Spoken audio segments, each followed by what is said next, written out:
All right, I am here on the Friday live stream with one of the most talked about, probably for being honest, the most talked about new artist of 2021, a force of nature behind the global sensation driver's license. Please welcome to the FLS, Olivia Rodrigo. Hey, thank you so much for having me. I appreciate it. You know, it's been such a whirlwind of just like not even a year, but a couple months for you, of course. How are you just handling it all? You know, it's every songwriter's biggest dream to have a song that is so personal, resonate with so many people. And it's really surreal to have so many people that I've idolized for my entire life sort of reach out to me and tell me that they like the song. So yeah, just on cloud nine, feeling really great about everything. How are your friends and family, if you don't mind me asking, reacting to this new global fame? Yeah, literally the same. My mom's still like, Olivia, you're not doing your homework, like do your homework and like clean your room and stuff like that. You know, my family and my friends are all so supportive of me and really thrilled that I get to do this thing that I've been wanting to do since I was like super little. Right. Was it always music and acting?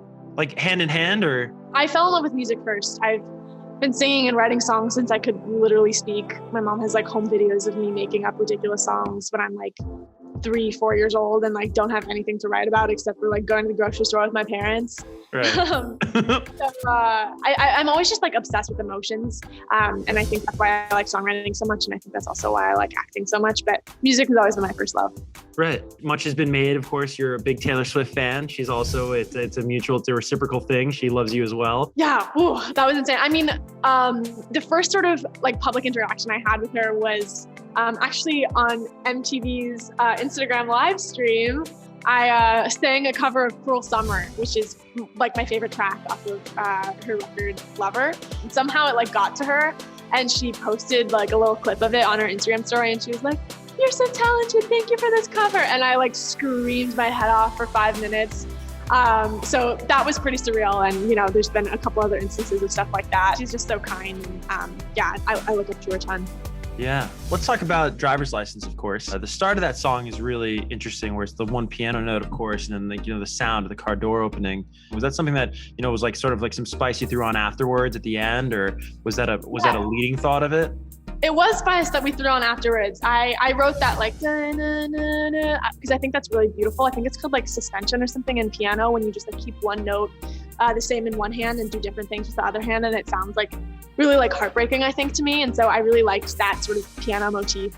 And then once we got in the studio, I told my producer Dan Magro, I was like, I thought he was gonna think it was like the stupidest idea. I almost like didn't want to say it. I was like, should we put like car sounds in it? Like, would that be like strange? And I was like really scared to say it because it's so weird. And he was like, yeah, no, that's great. And so I called my mom and I was like, hey mom, can you like open your door and like record the noise that it makes? And she did it for me. Shout out to mom. So yeah, and I actually think it adds a lot to the song. I think it's really cool. That's amazing. I'd love to go to the songwriting credits and see like mom's passenger side door. Know. Mom gets the co-producing credit. Yeah. Just so much has been made about the bridge. You know, it was, you know, sort of the standout moment of the famous SNL sketch when, you know, they got to the bridge there. Yeah, the bridge was the last thing to come on the song. So I had written the 2 verses and the chorus by myself, and I took it to my collaborator, Dan Magro, and we were like, okay, well, we gotta write a bridge. And he's like, what if we write something like super huge? And I was like, so down. And yeah, I can't wait to like get to perform live and hear people sing that part of the song. I think it's gonna be really epic. That's awesome. I know people are, you know, they're very hungry for what's chapter 2 after Driver's License. Can you tell us anything about what's next? Can't give away too many details, but it's definitely not like Driver's License at all, which I'm really excited about. I think people are going to get to see another aspect of my music and my songwriting. So I'm super stoked and also really nervous, but I think, you know, that's life. If Driver's License was like your hello, what do you want to say in like your follow-up sentence, if you will, with this next song? Oh, wow, that is such like an existential, like deep music question. I love that. No, I guess I just want people to see more about who I am just as a person and get to know me better. And I think my next singles sort of are reflective of that. And, you know, there's also a lot of aspects of the breakup that aren't like, you know, sadness and stuff like that. You know, there's so many facets of relationships and of my personality. So, you know, I think it's going to be really exciting for people to see more of that. Totally. Let's talk High School Musical just really quick. Season 2, it's coming out pretty soon, Friday, May 14th, for those at home. Did they give you the opportunity to write any more original music for the series? They did actually, which I was so grateful for. My experience writing All I Want for season 1 was so extraordinary. It's really cool that they gave me an opportunity to write something for season 2 as well. And it's one of my favorite songs that I've written. I had a really fun time writing it, and it's sort of an interesting concept that I hadn't really written anything about before. So I'm really excited for people to hear it. That's awesome. Early on in quarantine, you were writing a song a day, which I think is probably just such a great exercise for any aspiring songwriter. Do you have any favorites from that era? I actually wrote this song called 21st Century Girls that I wrote and then posted on Instagram. It's actually about sort of like comparing yourself to girls on Instagram.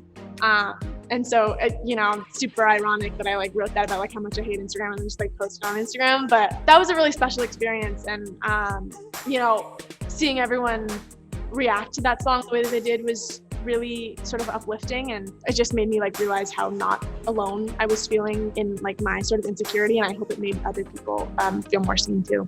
Are any of those going to be future singles? Yeah, I can't give away too much. I'm just gonna have to like listen in. Sometimes I get in my head about putting out music, but at the end of the day, it's like time stamping like your life. It's like, this is how I'm feeling right now. And especially, I should say, like the style of music that you make that's just so raw and real and like oversharing, which should be its own genre, by the way. I love that term you use. Oversharing genre music. Yeah, I can't wait for the Spotify playlist, like oversharing. Literally. No, but I mean, I think I do make all of my music for me. I think my music would be bad if I was like sitting writing at the piano being like, what are people gonna like? Like, what are people, that just doesn't feel like authentic, and I think people can pick up on that. But at a certain point, you like give it to the universe and give it to people, and it's not yours anymore, and like that's when it's other people's music. Well said. We were talking to your friend Tate McRae earlier today, and she was talking about a song that she wrote when she was 15. Tate's 17 now, of course. She was saying, she's like, well, I don't feel that way anymore. But there's a 15-year-old that probably feels exactly that way. Exactly. I think the music that Tate made when she was 15, I'm 18 now, and I still write music that she made when she was 15. I think she's great. That's awesome. We can't thank you enough for stopping by the show, Olivia. Thank you so much. It was a blast.